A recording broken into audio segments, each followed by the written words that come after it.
जय श्री माता जी। सुबह के ध्यान सत्र में उपस्थित विश्व के सभी साधकों का हृदयपूर्वक स्वागत है। कुंडलिनी चढ़ाकर बंधन लेते हैं।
तीन महामंत्र, तत्पश्चात श्री गणेश मंत्र।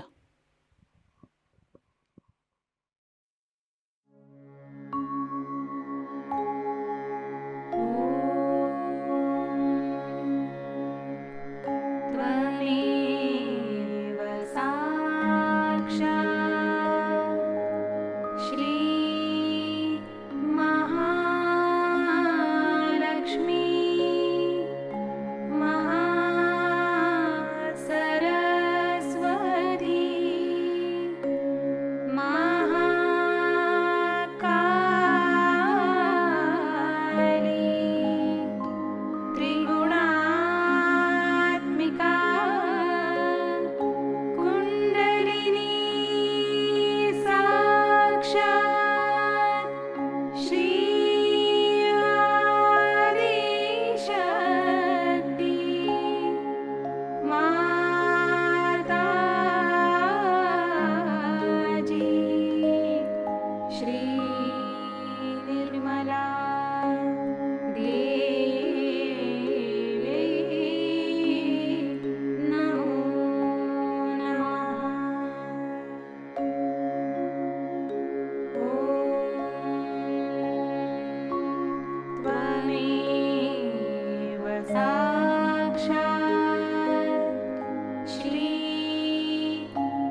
परम पूज्य श्री माता जी, कृपा कर सामूहिकता की सहस्त्रार में आप विराजिए। श्री माता जी, हमारा आत्म साक्षात्कार दृढ़ कीजिए।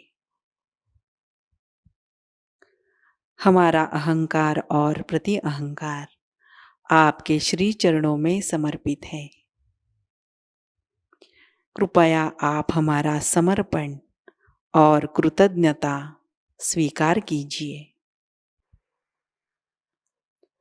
सहस्त्रार पर अपने चित्त को स्थिर करते हुए कुछ समय ध्यान में बैठते हैं।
ध्यान की इसी अवस्था में अमृतवाणी ग्रहण करते हैं।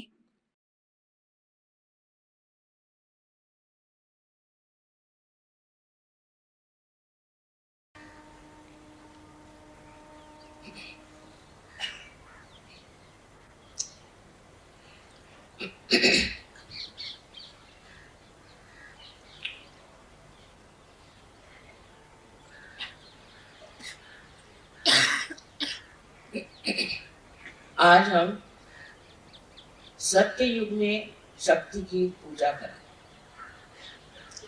क्योंकि सत्य युग की शुरुआत हो गई है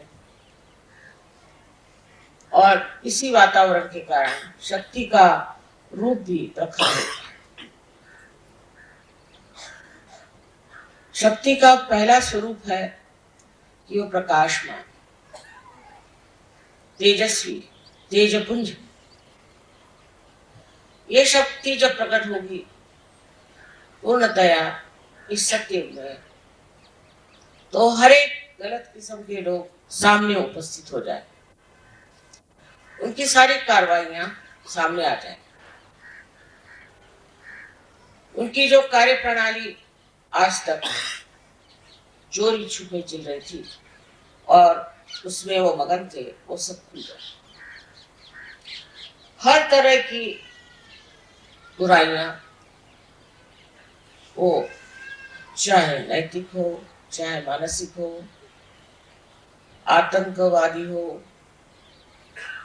या किसी तरह की भी, सत्य को पसंद न, ऐसी कोई सी भी संस्था, ऐसी कोई सी भी व्यवस्था बच नहीं सकी, क्योंकि उस पर सत्य का प्रकाश पड़ेगा। इस सत्य के प्रकाश में आप एक शक्ति की विशेष प्रकृति देखिएगा, उसकी एक विशेष आकृति देखिएगा। कारण मैंने आपसे पहले बताया था कि अब कृतयुग शुरू हो गया और इसके बाद सत्ययुग आएगा, और ये भी बता दिया था कि सत्ययुग का सूर्य क्षितिज पर आ गया। इसकी प्रचिति आपको मिली, इसका प्रूफ आपको मिली कि सत्य के मार्ग में जो भी असत्य लाएगा वो पकड़ा जाएगा। फिर वो सहयोगी क्यों ना, वो अपने को सहयोगी कहलाता है और गलत काम अगर करता है तो वो बच नहीं सकेगा। उसको आज तक सत्य ने बताया, बचाया, संभाला, उसकी रक्षा कर। लेकिन अब इससे आगे उसमें शक्ति नहीं, सहज में वो शक्ति नहीं है कि वो सत्य के आगे ऐसे लोगों को बचा सके जो सत्य का तमगा लेकर सके। सत्य में सबसे बड़ी शक्ति आपसे मैंने कल ही बताया था कि प्रेम की है, परसों। प्रेम की शक्ति सबसे बड़ी। प्रेम का मतलब अहंकार रहित, किसी अपेक्षा के बगैर, किसी भी एक्सपेक्टेशन के बगैर प्रेम का अव्याहत साम्राज्य फैलाना, ये शक्ति कार्य करेगी। किंतु ये जो शक्ति चैतन्य की है वो आपके ही माध्यम से कार्य कर सकती।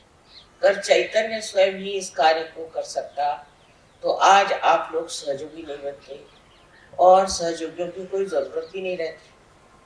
लेकिन आज जो सहयोगियों की जरूरत आप समझ रहे हैं कितनी है, कि सामूहिकता में सहयोगी तैयार हो रहे हैं। इसका कारण यह है कि चैतन्य का वहन, उसका चैनल आप लोग।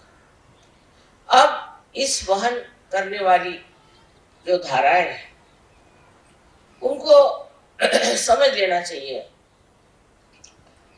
कि आपको किसी भी गलत काम की ओर नजर तक नहीं उठाना चाहिए, क्योंकि आप स्वयं शक्ति से संचालित हैं। आप में हर तरह की शक्ति वहन हो रही है, तो वही शक्ति आपको शक्तिवान, बलवान, हर तरह से समृद्ध और स्वस्थ बना सकती है। आपको और किसी चीज का आलंबन करने की जरूरत है। जैसे ही आप दूसरे किसी चीज का आलंबन करेंगे आप गिर जाएंगे। जैसे मैंने देखा है कि बड़े बड़े लोग होते हैं जो अपने को बड़े कहलाते हैं, वो खबर भेजेंगे कि हमें माँ से मिलना है, हम उनसे स्पेशली मिलना चाहते हैं। कोई स्पेशल होते नहीं है, पर हमको मिल। अब मना करो तो लोग कहते हैं माँ वो बहुत सताए, तो मिल ही लीजिए उनसे। अब सब गिड़गिड़ाहट कहते हैं, अच्छा भाई 3 बार कहेंगे वो आने वाले हैं, वो आने वाले हैं, सब कुछ उसके इश्तहार लग जाए और वो आएंगे, पार हो जाएंगे और ठीक भी हो जाएंगे। उसके बाद वो पूछेंगे भी नहीं, क्योंकि वो समझते नहीं कि सत्य की शक्ति कितनी जबरदस्त है। एक बार अगर आप समझ में आ गए तो बेहतर है कि आप समझ में उतर जाए, नहीं तो बचत नहीं है। हर बार इंसान यही सोचता है कि मेरा क्या फायदा है, समझ में आने से मेरा लड़का बीमार है तो मेरी लड़की बीमार है, तो मेरा फलाना है तो ठिकाना है, तो मेरे पैसे गायब हो गए, तो इनकम टैक्स आ गया, फलाना हो गया, ठिकाना। लेकिन ये सब आफतें जो है ये एक साथ आपकी टन है। सबसे पहले तो मनुष्य में अगर समाधान भी नहीं आया तो सहज बेकार हो जाए।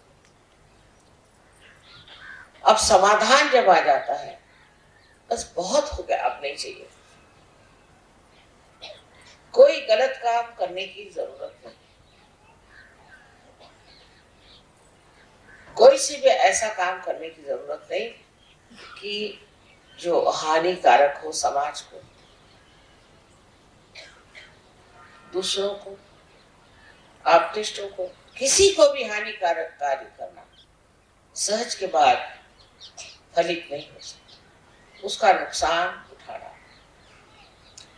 हमने देखा बहुत शुरू में बहुत से सहज में ऐसे लोग आए, रुपया बनाया, पैसा बनाया, झगड़े किए, लड़ाई करी, ये करा वो करा, इसके सिवा और कुछ किया नहीं सर, कुछ खत्म होगा।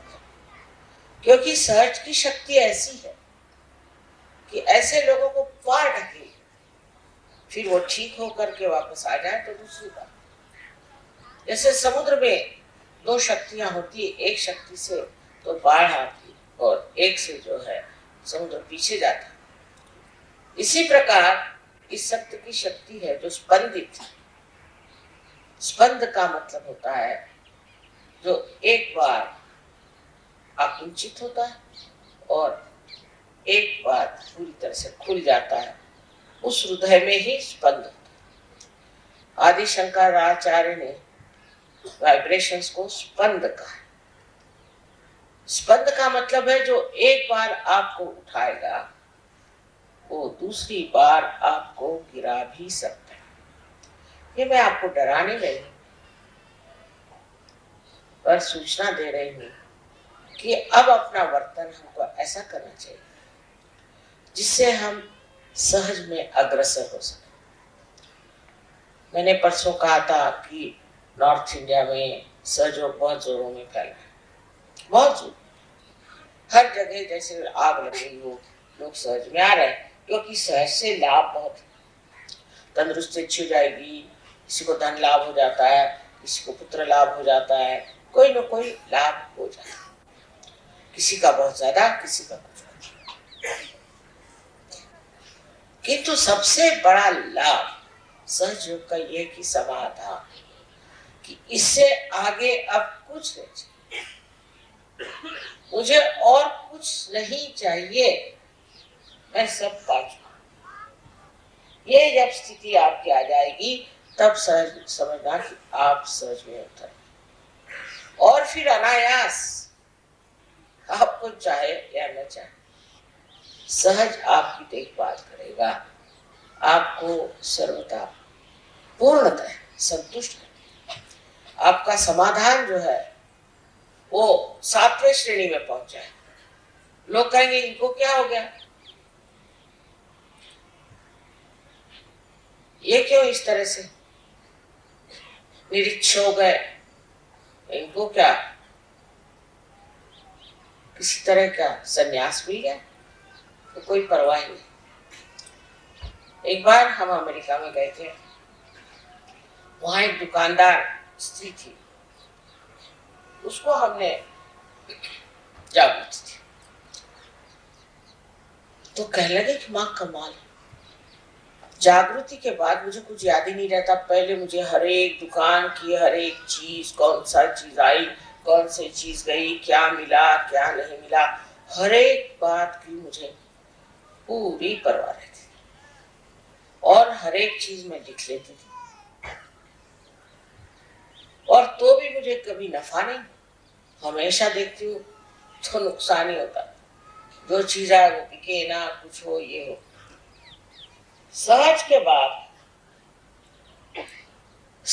बाद ये हालत मेरी हो गई कि अब ना तो मैं गिनना जानती हूँ, ना ही मुझे कोई चीज याद है। और देखिए कमाल ये है कि मुझे नफा ही नफा हो, पता नहीं कैसे नफा, कौन मेरा सामान बेच रहा है, कौन खरीद रहा है, कौन पैसे दे रहा है, मुझे किसी भी चीज की खबर नहीं। और इस बेखबरी में ही सब कुछ बना जा रहा है। मैंने सहज ने अपने गोद में ले लिया हमसे, और सारी जो कुछ परेशानियां थी, नाप तोलने की, बेचने की, नफा रखने की, वो सब खत्म हो करके वो बस मस्ती में आ गई। पहले अब क्या, मेरी तो दुकान कोई चला ही रहा है, पक्की बात है, मैंने अपनी दुकान चला।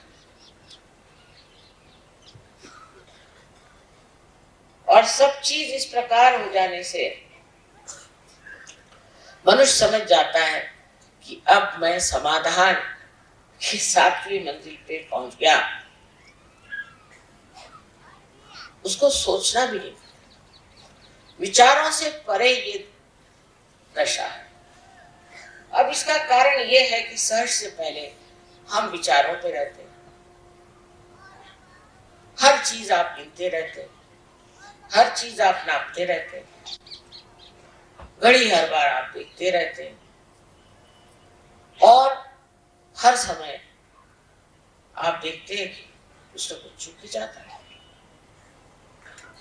बहुत हिसाब किताब रखने पर भी आप देखते हैं कि सर दर्द हो गया, लेकिन कोई फायदा नहीं, क्योंकि सहज में आपने ये कार्य अपने ऊपर कैसे ले लिया, तो सहज कार्य, स्पॉन्टेनियस।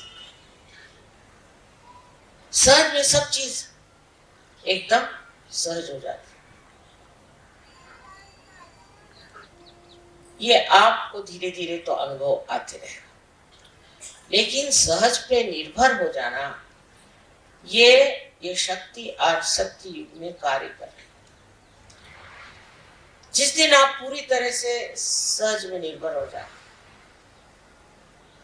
तो सारा ही आपका जीवन ही सुचारू रूप से पूरी तरह से प्लावित हो जाए, और आपको किसी भी प्रकार की दखल लेने की जरूरत नहीं। एक बार हमारे यहाँ चोरी हो गई, हमारी सब साड़ियां चोरी हो गई। मुश्किल से एक साड़ी सिल्क की बची, वही पहन करके मैं सारी पार्टी में जाती थी, खुशी में जाती थी। हमारे पति भी सोचने लगे कि इनको क्या हो गया, एक ही साड़ी पहनती है।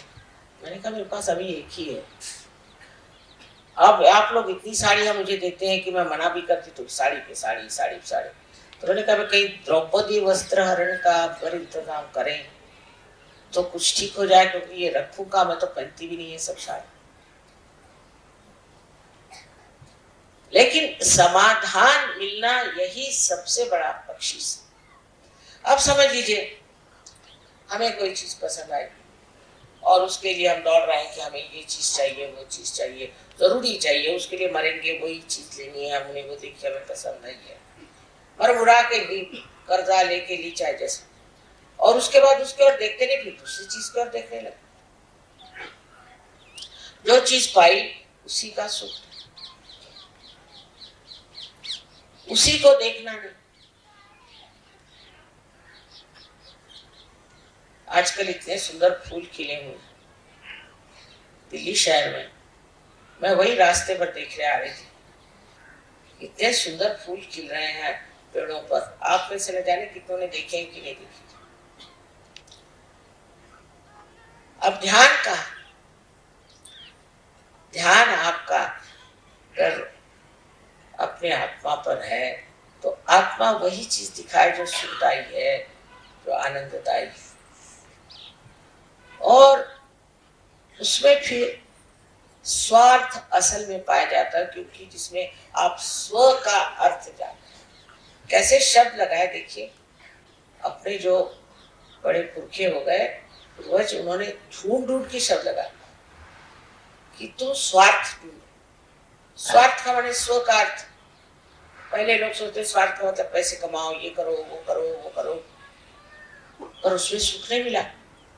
जब खोजते खोजते आप पगले हो जाएंगे तब फिर आप स्रोत की ओर दौड़े। इसलिए उनका पहले तू स्वार्थ खोज, इसमें तेरा क्या स्वार्थ है वो देख, इसमें तेरा कौन सा फायदा है। सहज धारा में जब आप बैठे तब इस सत्युग में आपको जान लेना चाहिए कि आपको जो संभालने वाला है, देखने वाला है, उसके करोड़ों हाथ और उसके आंचल में आप चले गए। अब क्यों गलत काम करो, क्यों ऐसी वैसी बात करो जिससे कि आप पकड़ में आ जाए और बेकार में परेशान हो जाए। और अगर आप किसी चीज में पकड़ में आ भी गए तो वे ऐसे छूट गए। उदाहरण के लिए बताएं कि हमने 5 मूर्तियां खरीदी मिट्टी की कनाडा, बहुत सुंदर थी, सोचा ऐसी मूर्तियां हमारे यहाँ बने। अब सिर्फ मिट्टी की मूर्तियां 5 तो हमारे कस्टम वालों ने उसके दाम 18,000 लगा दिए। मुझे बड़ी हंसी आई कि मिट्टी की मूर्तियों की 5 की क्या दाम 18,000 हो सकता है क्या? 18 रुपए भी नहीं होगा।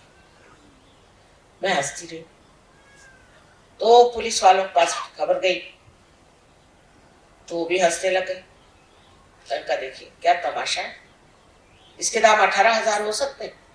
और वाकई में वो सब छूट गए क्योंकि गलत चीज में पकड़ा उन्होंने। तो सहज उसे अपने आप ही सब चीज को ठीक करना, जिसकी जरूरत है, जो जरूरी होना है, जिसकी आवश्यकता है, वो कार्य सहज ही कर देता है। तो सहज पे चीज छोड़ना आना चाहिए। सबसे बड़ी बात है ये चीज सहज पे छोड़ना।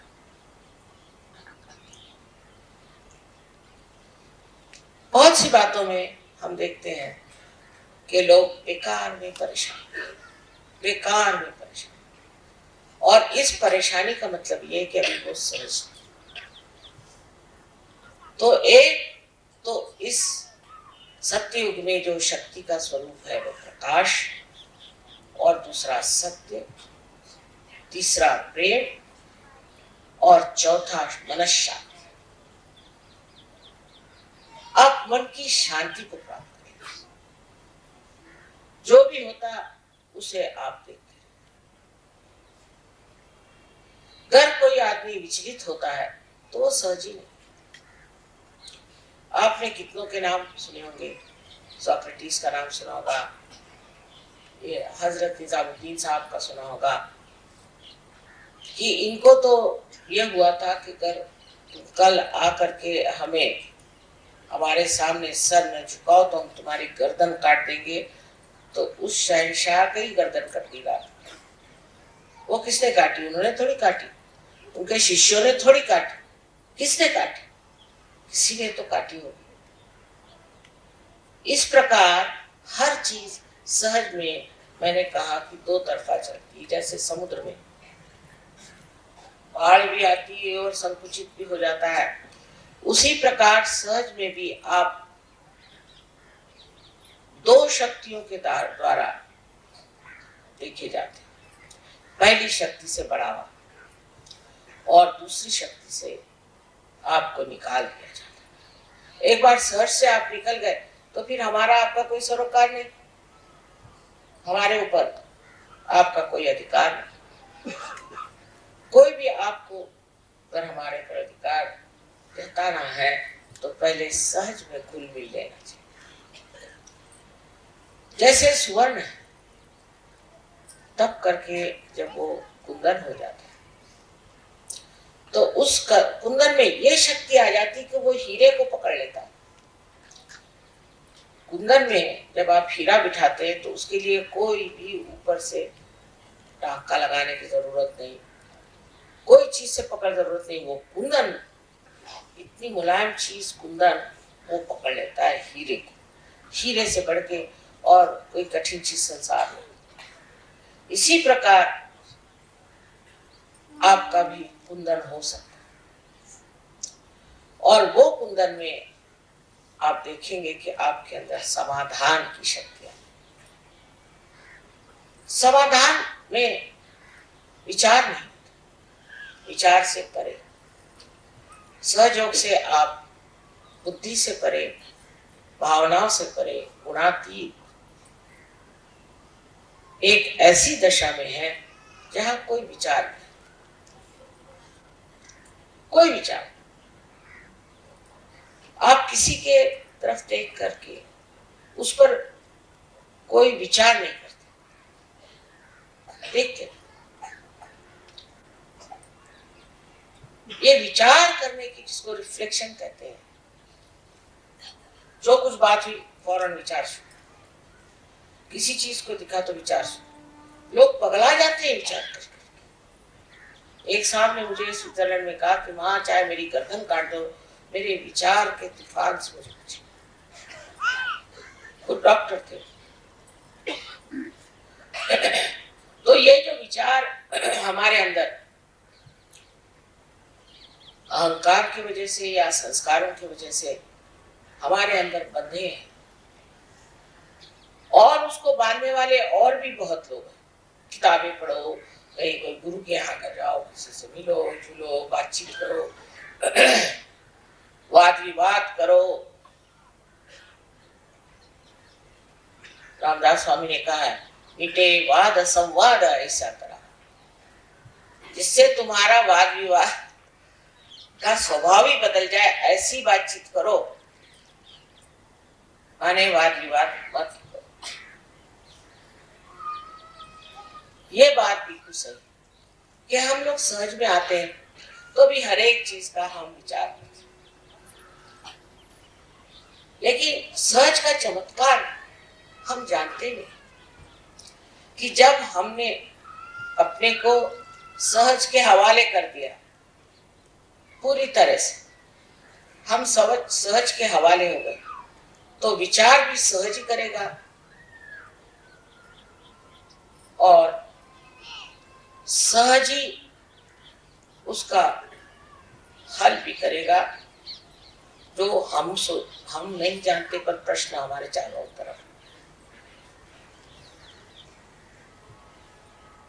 अब आज मैंने कहा था, समझ लीजिए 3 बजे, तो मैं जानती थी सब लोग घर गृहस्थी के लोग हैं, 3 बजे कैसे पहुंच पाए। देरी होने वाली, उसमें कोई हर्ष नहीं, आराम से आएंगे, आराम से चलो। बहुत बार आदमी सोचता है कि मेरा रास्ता भूल गया,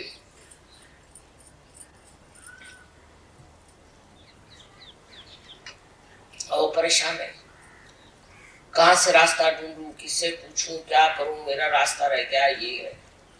अगर आपका रास्ता खो गया है तो सहज के कर, आपको किसी से मिलना है या आपको किसी चीज से गुजरना है या वहां कोई चीज का आपको अनुभव लेना है, इसीलिए आपका रास्ता बना, उसकी चिंता करने कौन सी बात। आखिर आप करने क्या वाले, कोई लड़ाई है, युद्ध है, वहां जा रहे हैं, और युद्ध में भी अगर सहयोगी इच्छा है तो वो युद्ध तो जीत लेंगे, लड़ेंगे बढ़ेंगे कुछ।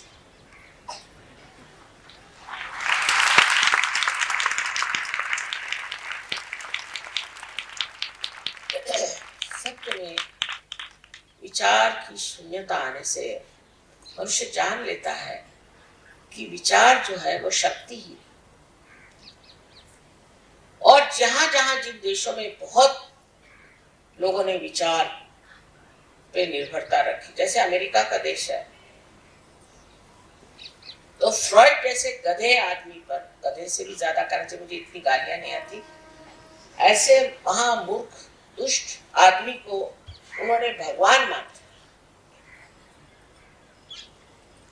और हर समय वो ये सोचते हैं कि हमको आनंद उठाना चाहिए, और हर आनंद ऐसा बनाया हुआ है कि उससे वो नष्ट हो जाए। हर एक चीज, जो उनकी कोई चीज ऐसी है ये नहीं कि जिसमें नष्टता की भावना नहीं, और जब तक वो नष्ट नहीं होते तब तक वो सोचते नहीं कि उनके आनंद की परिसीमा हो। जैसे उनके खेल देख लीजिए, पहाड़ों पे जाएंगे, वहां स्कीइंग करेंगे और तंगड़ियां टूटेंगी, किसी की किडनी गायब, किसी का कुछ। अब सामने दिखाई दे रहा है पर वहीं जाएंगे। हमारे नसीबी जहां रहते थे वहां एक चर्च होता था और चर्च के पास एक पब भी था, दोनों साथ।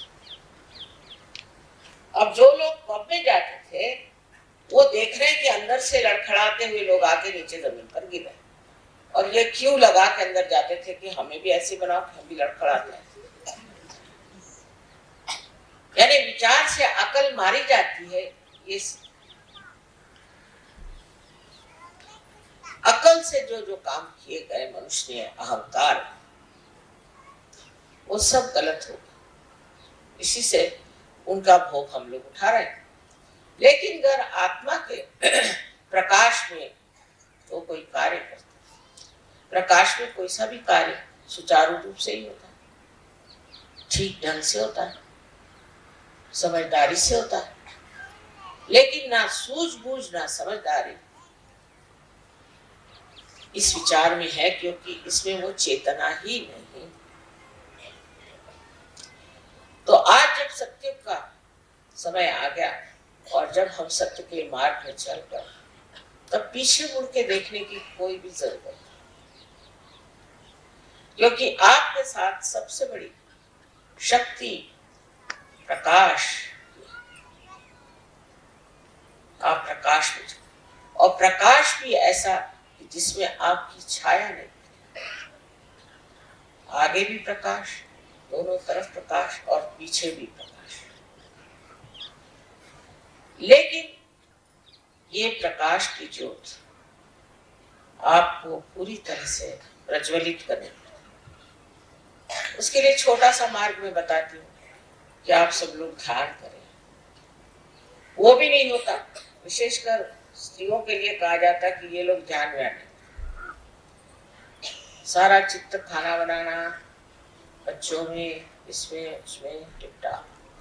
आश्चर्य की बात कि औरतों को तो सबसे पहले ध्यान करना, क्योंकि वो समाज की शक्ति।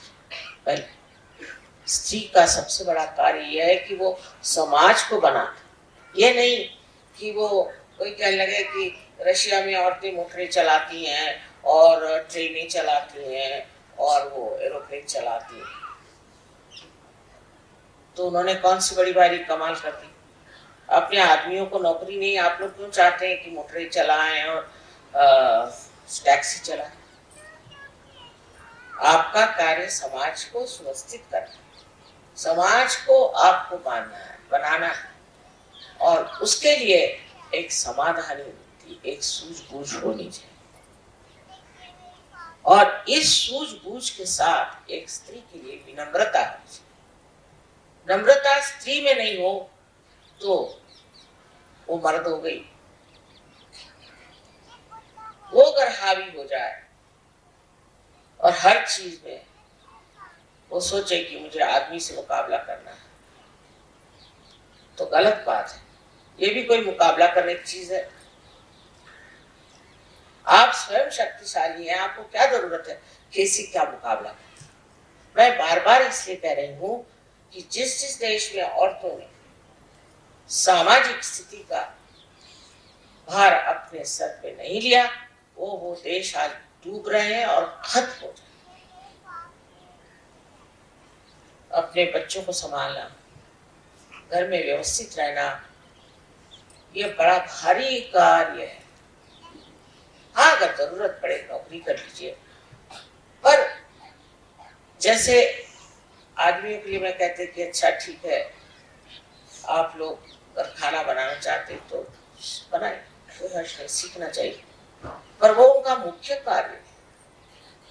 इसी प्रकार स्त्री के लिए जरूरी है कि वो अपनी शक्ति को प्रज्वलित करे, और इस देश की औरतों ने ही यहाँ का समाज रोका है, ये मान लीजिए।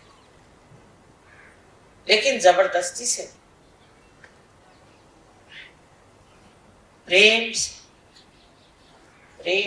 और वो भी प्रेम निर्वाच्य। इस देश में ऐसी ऐसी औरतें हो गई हैं, कन्नादाई, जिसने अपने बच्चे को युवराज को बचाने के लिए कटवा दिया, ऐसी ऐसी इस देश में। लेकिन ये इतिहास मात्र। मैं कभी फॉरेन में बताती हूँ कि पद्मिनी ने 3000 औरतों के साथ जोहार किया, तो वो विश्वास ही नहीं करते। ऐसे ऐसे कैसे हो सकता है? मैंने कहा थी हमारे देश में इस वक्त। आज उन्हीं के बलबूते पर हम लोग आज तक टिके हैं। ये तो जिस तरह का अंधकार इस देश में चला हुआ है, ये कब का खत्म हो गया था। उन्हीं की पुण्याई पर आज हम लोग चल रहे हैं।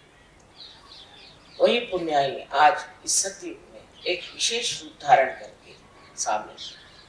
उसका चमत्कार आप देखिए, रोमानिया के लड़के कल कैसे गाना गा रहे। इन्होंने कभी अपने सरगम तक सुने नहीं, कुछ इनको शिक्षा नहीं मिली। कल वो बता रहे थे बड़े वादक कि साहब इसके लिए तो सालों तपस्या करने पर भी हाल नहीं आता। ये कहाँ से कैसे होगा? चमत्कार ही है ना। आपके भी जीवन में सहज के बाद अनेक चमत्कार है, पर तो भी आप अपने विचारों पे ही निर्भर रहे। तो उस पर भी रामदास जी ने कहा अल्पधारिष्ट पाए। परमात्मा का तो अच्छा तेरा थोड़ा सा जो धीर चला है कर, तो जो करना है प्रयत्न।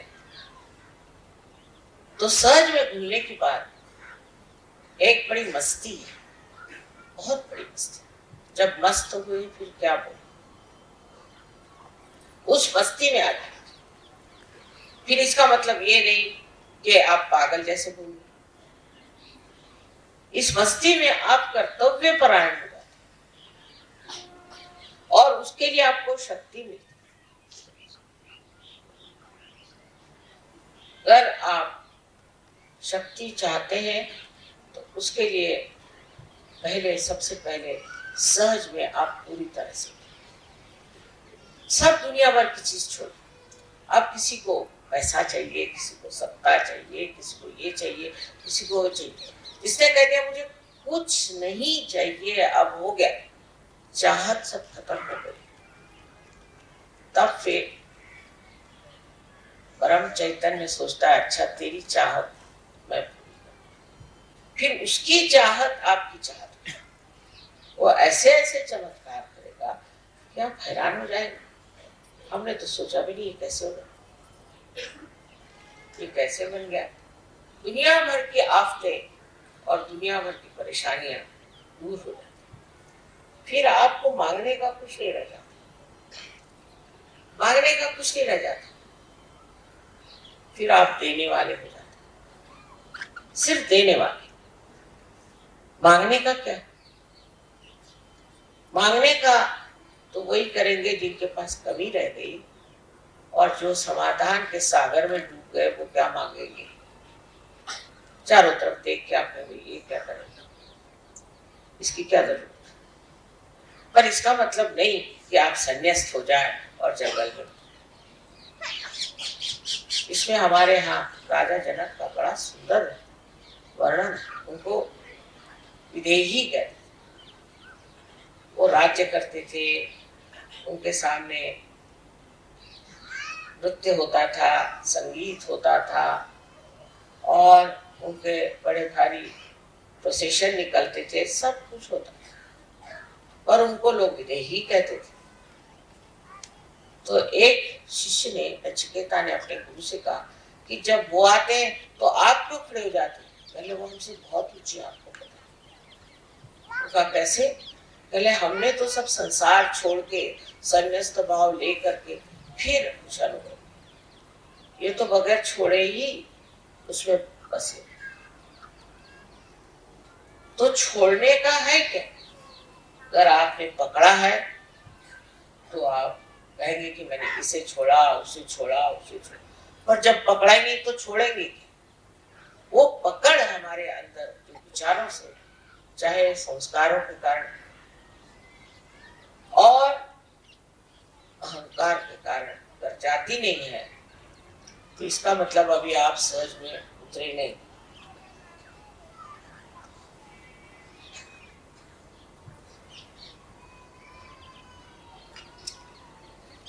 किसी भी चीज की पकड़ तभी होती है जब उस चीज को हम इतना महत्वपूर्ण समझते हैं।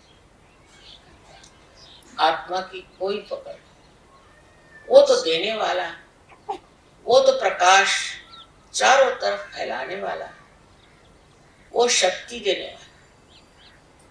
ऐसी शक्ति की, उस शक्ति से लोग अभिभूत हो जाए, पूर्णतया उसमें एकाकारिता प्राप्त, कितना प्रेम, ये सब संघर्ष खत्म।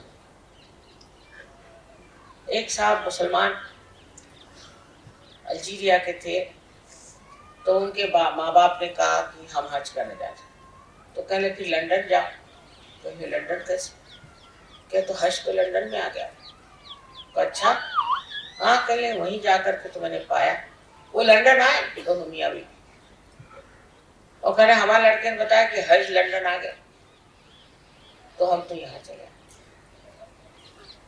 अब ये समझ और बूझ की बात उस एक लड़के में आई, और उसके माँ बाप ने कहा कि हम तो आ गया। तो मैंने कहा कि तुमने उसकी बात क्यों मान ली? कहले बहुत ही समझदार लड़का, उसमें इतना परिवर्तन हो गया कि हमें विश्वास ही नहीं होता कि कैसे ऐसे हो गया लड़का। इतने लोग हज में जाते हैं और कुछ नहीं होता उनमें, जैसे कि वैसे। शराब पी रहे थे तो शराब पीते हैं, बीवी को मारते हैं तो बीवी को मारते हैं, जो करते थे वही करते रहते। और ये एक लड़का हमने देखा, इसमें बड़ा परिवर्तन आ। तो हमने कहा ठीक हो सकता है कि हज का भी परिवर्तन अब लंदन में हो गया, और इसीलिए हम लंदन आ गए। अब ये माँ बाप के ऊपर असर है। ये दूसरी शक्ति है सत्य की। सत्य इतना प्रकाशवान, बलवान और इतना प्रेममय होता है कि उसका असर बहुत लोगों को,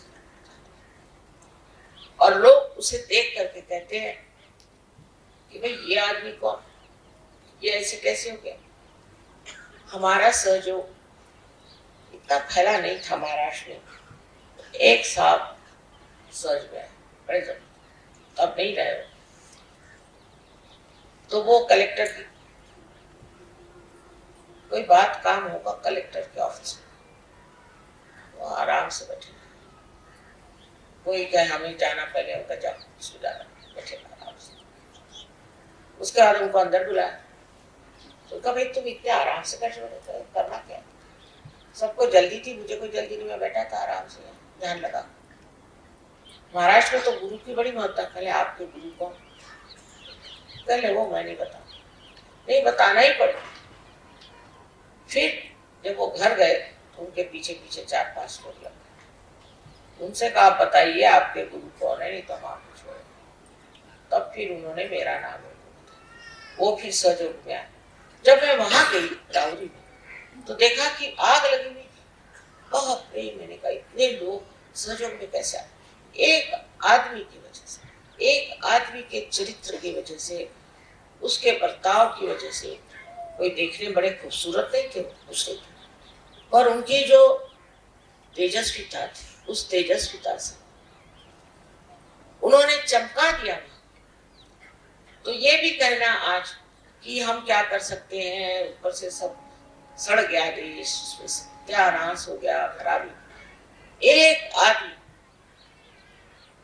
अगर अच्छा आ जाए, मैंने आज सवेरे ही कहा था कि दुनिया झुकती है, झुकाने वाला चाहिए। फिर आप इतने लोग अगर झुकाने वाले हो जाएं तो और क्या चाहिए। लेकिन पहले इसका एहसास होना चाहिए कि आप सत्य युग में बैठे और सत्य की शक्ति आपके पास चल रही। कोई किसी चीज की गरज ही नहीं है, सब चीज अपने आप घटित हो जाए। किसी को समझ ही नहीं आता कैसे हो जाता। कल मैंने 10 मिनट पहले बताया कि भाई मैं खाना यही खा लूंगा, घर तो अब जा नहीं सकते क्योंकि कव्वाल लोग बैठे हैं। और 10 मिनट में देख के क्या चूल्हा भी लगा है, चीजें भी बन रही। वो लोग खुद हैरान हो गए कि माँ 5 मिनट पहले लोग यहाँ, और ये सब हो कैसे गया, कुछ समझ में नहीं आया। स्पॉन्टेनियस उनका नाम, मैंने कहा वही हो गया स्पॉन्टेनियस। कैसी कौन सी चीज हो जाए एकदम से, कैसे चीज बन जाती है वो आप बता नहीं सकते। इस परम चैतन्य की शक्ति, इसका कोई वर्णन नहीं। किसी ने मुझसे पूछा कि क्या गणेश जी ने दूध पिया, क्या ये शिव जी ने दूध पिया? मैंने कभी पिया होगा? मैं तो ये परम चैतन्य को देख देख करके खुद ही हैरान हूँ। मेरे ही साथ इतनी कमाल कर रहे हैं और मुझे भी पूरी तरह से एक्सपोज कर रहे हैं, तो ये कुछ भी कर सकते हैं, इनका क्या ठिकाना? पर मुझे नहीं पता कि गणेश जी इतना दूध पीते हैं।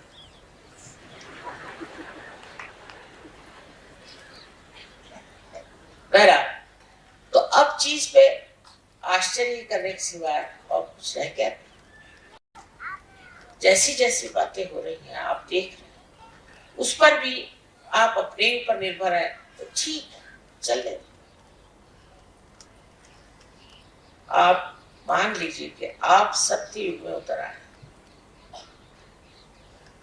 और ये शक्ति 1000 तरह से आपको प्रकाशित करेगी, 1000 तरह से।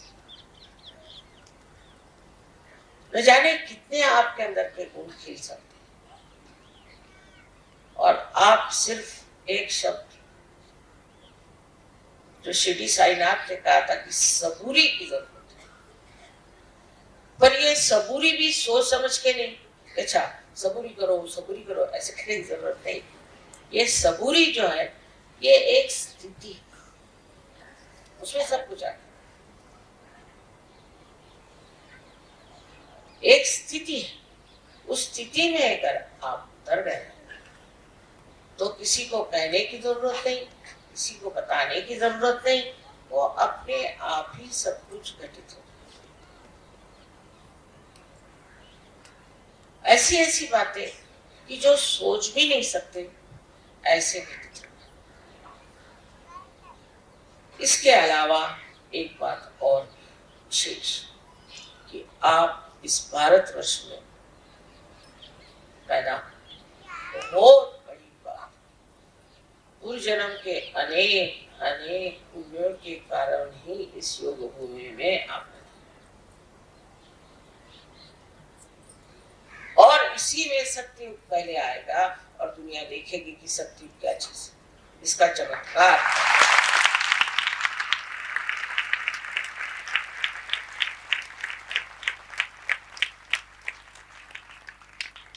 लेकिन आप ही मशाले, आप ही ज्योत, आप ही को ये प्रकाश देना,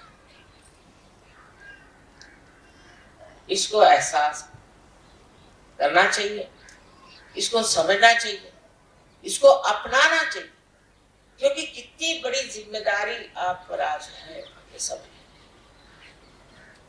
मैं भी कहीं जन्म लेती तो अच्छा होता, ऐसे बहुत लोग कहते कि वहां पर अमेरिका में जन्म लेते तो अभी तक पता नहीं कहां तक लोग आपको पहुंचा। मैंने कहा नहीं, जहां मैंने जन्म लिया तो सबसे ऊंचा प्रदेश है, तो बड़े भाग्य से होता है। और यहाँ भी आप समझ लीजिए कि सहयोग कितने जोरों से फैल रहा है, बहुत ज्यादा। लेकिन इसका जो प्रसार हो रहा है, इतना फैल रहा है, उसका मुख्य कारण क्या है? उसका कारण ये है कि आप इस योग भूमि में पैदा हुए, चारों तरफ जिसमें चैतन्य बना है। पृथ्वी से भी इसी देश में सबसे ज्यादा चैतन्य बना है,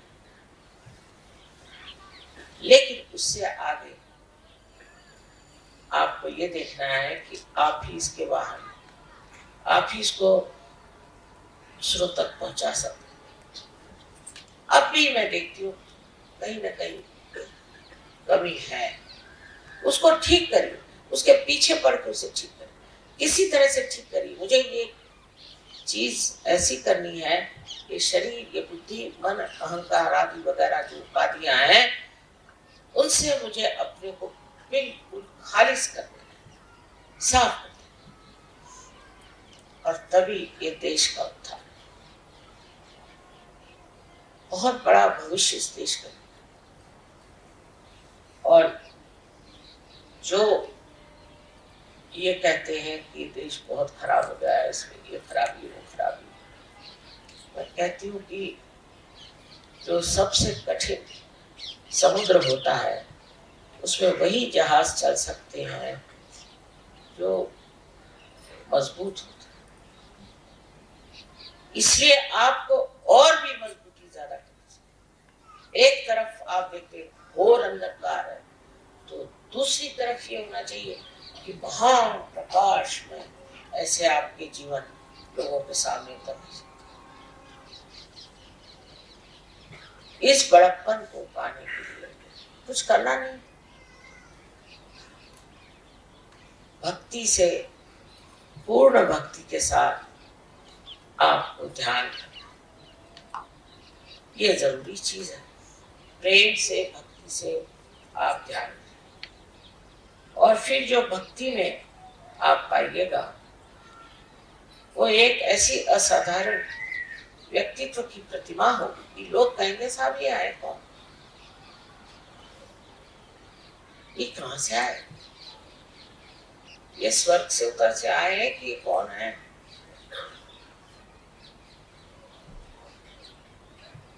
यही आज क्षमता आप रखते हैं, यही आपका पोटेंशियल है। आप समझ लीजिए कि आपके अंदर कितना गौरवशाली जीवन उमला रहा है, उसे जताइए। सब दुनियादारी को छोड़िए, उसके पास मोटर है तो मेरे पास मोटर नहीं, उसके पास फलानी मोटर तो मेरे को क्या करने का है, इसमें क्या रखा है। आपको आश्चर्य होगा, मुझे तो मेरे मोटर का नंबर नहीं मालूम, वो तो छोड़िए, मुझे उसका कलर भी नहीं मालूम, मुझे उसका मेक भी नहीं मालूम, वह रुपया भी नहीं गिन सकती। पर तो मुझे आप 10 रुपए दे दीजिए तो शायद गिन लूं, पर 100 रुपए देंगे तो गिन नहीं सकती। मैं बैंक का चेक नहीं लिख सकती, कुछ नहीं कर सकती, बिल्कुल निष्क्रिय, कोई भी कार्य नहीं कर सकती, और सारा कार्य हो रहा है। देखिए आप लोग,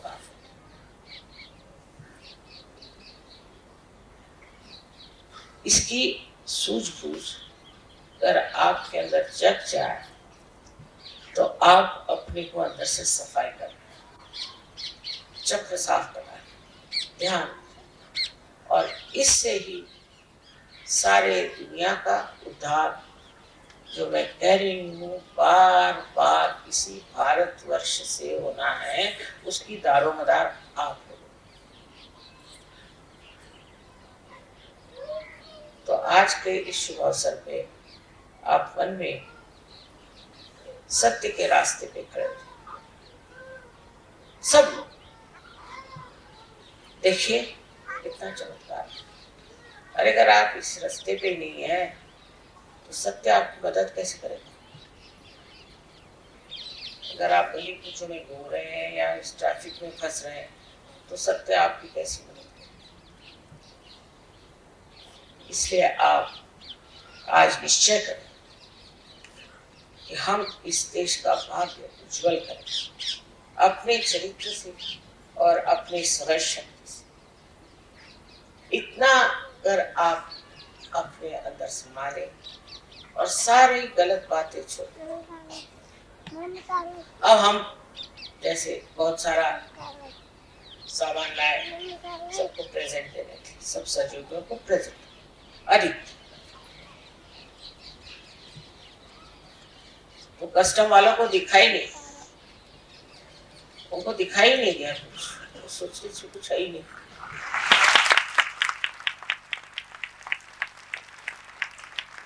क्योंकि उसके प्रेम का आवरण कैसे दिखाई दे, कैसे पकड़े, दिखाई नहीं, अदृश्य हो। क्योंकि इतने प्रेम से परदेसी भाई आपके लिए कुछ सामान लेके आए, तो इसमें कस्टम क्या देना। प्रेम का कोई कस्टम होता है? कोई व्यापार करने तो आया नहीं है। और देखिए कि कमाल है, और वो बड़े विश्वास के साथ वहां में मालूम लगे। कस्टम वाले देखते ही नहीं, तो दिखाई नहीं देता क्या होता है पता नहीं। एक देवी जी ने यहाँ ऐसी एक चांदी की थाली ली, तब चांदी एक्सपोर्ट अलाउड नहीं था, उसको नहीं मालूम, बेचारी फॉरेनर्स को यहाँ के तो रोज ही लॉज बदलते रहते, तो उसने चांदी की थाली अपने बक्से में रखी और ले जा रही थी क्योंकि पूजा है। तो कस्टम वालों ने खोला, ऊपर ही मेरा फोटो था, तो उन्होंने नमस्कार करके बंद कर दिया।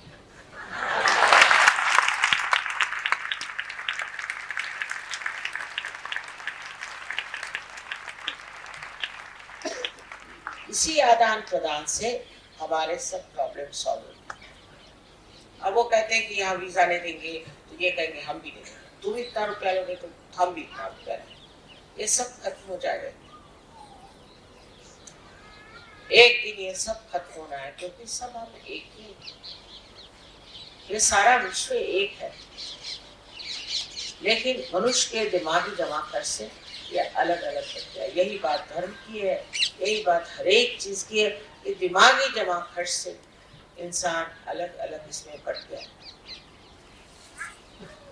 और सहज योग सब का एकत्रीकरण ही नहीं है, सिर्फ समन्वय ही नहीं है, और समग्रता है।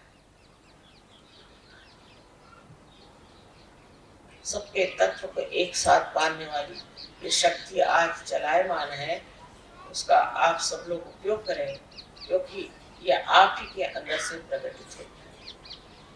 आप सबको अनंत आशीर्वाद। कुछ समय ध्यान में बैठते हैं।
जय श्री माता जी।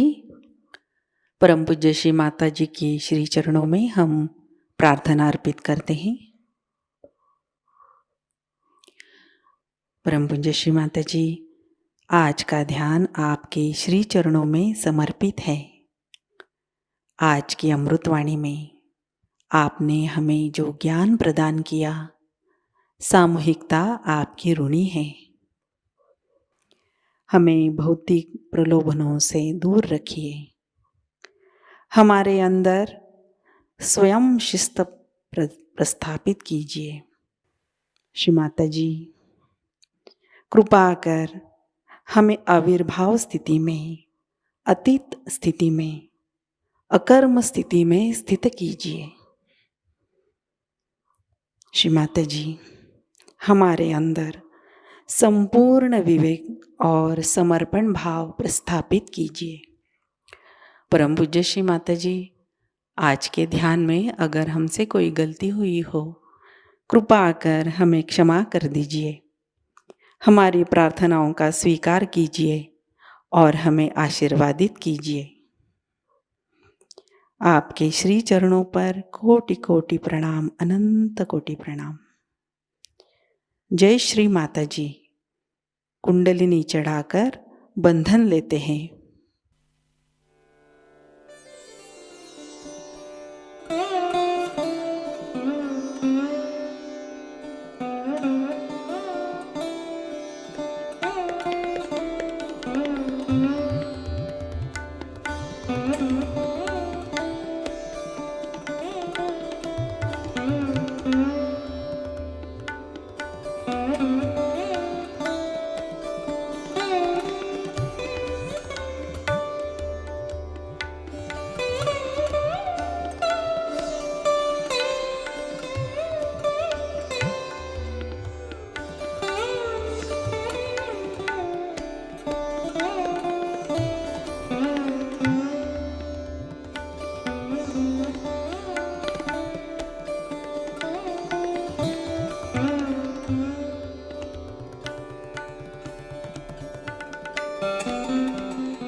आज का ध्यान सत्र अभी संपन्न होता है।